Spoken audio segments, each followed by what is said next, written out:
News ગુજરાતમાં આપનું સ્વાગત છે। સમાચારની શરૂઆત મોટા સમાચારથી રાજકોટ જિલ્લાના ધોરાજીમાં આંગણવાડી કાર્યકર બહેનો દ્વારા પોતાની પડતર માંગણીઓને લઈને સરકાર વિરુદ્ધ ઉગ્ર વિરોધ પ્રદર્શન કરવામાં આવી રહ્યું હતું। બહેનોએ ચીમકી ઉચ્ચારી છે કે જો આગામી સમયમાં તેમની માંગણીઓ નહીં સંતોષવામાં આવે તો આનાથી પણ વધુ ઉગ્ર આંદોલન કરવામાં આવશે। ધોરાજીની બગીચામાં ચોક ખાતે આંગણવાડી કાર્યકર બહેનો મોટી સંખ્યામાં એકત્રિત થઈ અને સરકાર સામે અનોખો વિરોધ નોંધાવ્યો।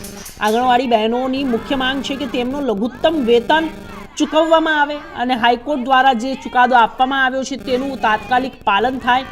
હાલની અસહ્ય મોંઘવારીના જમાનામાં સામાન્ય વેતનમાં ઘર ચલાવવું મુશ્કેલ બન્યું છે। સરકાર ઘણા લાંબા સમયથી આ પડતર પ્રશ્નોનો ઉકેલ ન આવતા આજે ધોરાજીમાં બહેનોએ ભેગા મળીને સરકારનું બેસણું રાખ્યું, છાજિયા લીધા, કાળી પટ્ટી ધારણ કરી વિરોધ કર્યો। એટલું જ નહીં, બહેનોએ સરકારના મગજનું ઓપરેશન કરવાનું નાટક ભજવ્યું। ગાંધીજીના 3 વાંદરા બનીને ન બોલવું, ન સાંભળવું, ન જોવું, પ્રતિકાત્મક કાર્યક્રમોની વણઝાર લગાવી પોતાની મુશ્કેલીઓ અને માંગણીઓ પ્રત્યે સરકાર આંખ આડા કાન કરે તો આ માટે ઉગ્ર પ્રદર્શન કરાયું અને જો વહેલી તકે ઉકેલ નહીં આવે તો ઉગ્ર આંદોલનની પણ ચીમકી આપી છે।